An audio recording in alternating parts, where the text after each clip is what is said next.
एक था सौदागर, जिसके एक मामूली गुलाम ने उसके इकलौते बेटे को डूबने से बचाया था।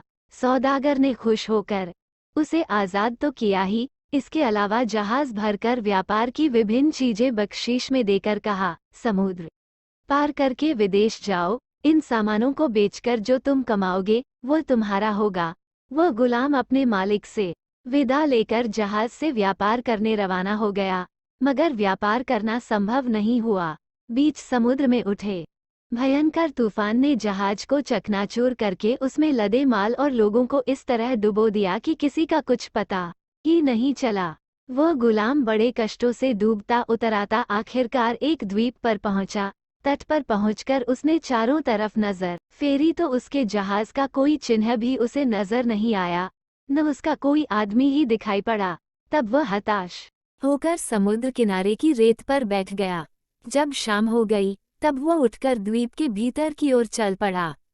वहाँ पहले उसे खूब बड़े बड़े पेड़ों का जंगल मिला, फिर काफी बड़ा मैदान और उसके ठीक बीचों बीच एक खूबसूरत शहर नजर आया। शहर के फाटक से हाथों में मशाल लिए काफी लोग बाहर आ रहे थे। उसे देखते ही वे सभी चीखने लगे, महाराज का शुभागमन हो, महाराज दीर्घजीवी हों। इसके बाद सब उसकी खातिर करके आंखों को चौंधियाने वाली गाड़ी में उसे बिठाकर एक बहुत बड़े महल में ले गए। वहां के नौकरों ने फटाफट राजकीय वस्त्र लाकर उसे सज्जित कर दिया। सभी लोग उसे महाराज कहकर ही संबोधित कर रहे थे। उसका हुक्म पाते ही झटपट वह काम कर देते। ये सब देखकर तो वह बेचारा हैरान रह गया। उसे लगा यह शायद कोई सपना है या उसका दिमाग खराब हो गया है जिससे ऐसा लग रहा है। लेकिन धीरे धीरे उसकी समझ में आ गया कि वह जगा हुआ ही है और पूरी तरह होश में है, और जो कुछ घट रहा है वो सब सत्य ही है। तब उसने लोगों से कहा, यह क्या माजरा है, जरा मुझे बताओ तो, मेरी तो कुछ भी समझ में नहीं आ रहा है। तुम लोग आखिर क्यों मुझे महाराज कह रहे हो और क्यों ऐसा सम्मान जता रहे हो।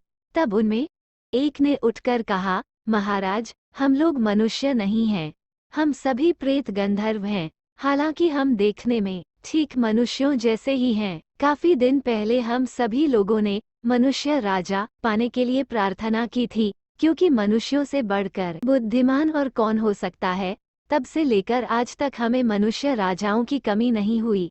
हर साल एक मनुष्य आता है और उसे हम लोग साल भर के लिए राजा बना देते हैं। उसका राजकाज सिर्फ साल भर के लिए ही होता है। साल खत्म होते ही उसे सब कुछ छोड़ना पड़ता है। उसे जहाज से एक रेगिस्तानी देश में पहुंचा आते हैं, जहां थोड़े बहुत फलों को छोड़कर और कुछ नहीं पैदा होता और दिन भर हाड़तोड़ मेहनत करके रेत न खोदने पर एक लोटा पानी भी नहीं मिलता। इसके बाद फिर नया राजा आता है। इसी तरह साल दर साल हम लोगों का काम चल रहा है।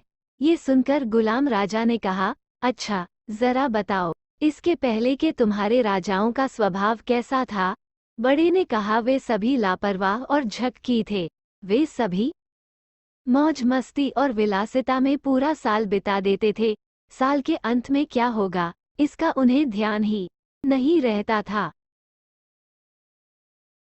नए राजा ने बड़े ध्यान से सब कुछ सुना। साल के अंत में उसका क्या होगा ये सोचकर उसे कई दिनों तक नींद नहीं आई।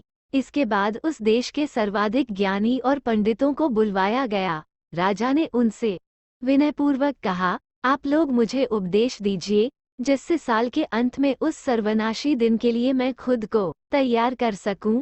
तब उनमें जो सबसे ज्यादा वृद्धा था, उसने कहा, महाराज आप खाली हाथ आए थे। खाली हाथ फिर आपको उस देश में जाना पड़ेगा, लेकिन इस एक साल में आप हमसे जो भी चाहे काम करवा सकते हैं। मेरा सुझाव है, आप इस समय इस राज्य के उस्ताद लोगों को उस देश में भेजकर वहां घर बार बनवाकर खेती बाड़ी की व्यवस्था करके चारों तरफ मनोरम वातावरण बनवा ले। तब तक फल फूल से वह देश भर जाएगा, लोगों का आना जाना शुरू हो जाएगा। तब यहाँ का राजपाट खत्म होने के बाद आप वहां जाकर सुख से वहां का राजपाट भोग सकेंगे। साल तो देखते देखते बीत जाएगा, मगर अब आपको काफी काम करवाना है, इसलिए मेरी राय है कि इस वक्त आराम न करके अपना भविष्य बना लीजिए। राजा ने तभी हुक्म देकर लोग लश्कर, माँ सरवाब, वृक्षों के पौधे, फलों के बीज तथा भारी भारी कलपुर्जे भेजकर पहले से ही उस रेगिस्तान को सुसज्जित करवा दिया। उसके बाद साल जब खत्म होने को आया, तब वहां की प्रजा ने उसका छत्र, राजमुकुट, राजदंड आदि सब वापस ले लिया। उसकी राजसी पोशाक उतरवाकर साल भर पहले के वही मामूली कपड़े पहनाकर उसे जहाज में चढ़ाकर उस रेगिस्तानी देश में भेज दिया। लेकिन अब वहां रेगिस्तान कहाँ था? चारों तरफ घर बार, राह घाट, ताल और बगीचे नजर आ रहे थे। वहां अब काफी आबादी भी बस गई थी। वहां के लोगों ने बड़े उत्साह से शंख घंटा बजाकर उसकी अगवानी करके उसे ले जाकर सिंहासन पर बिठा दिया। 1 साल के राजा ने वहां जीवन भर के लिए राजसुख भोगना शुरू कर दिया।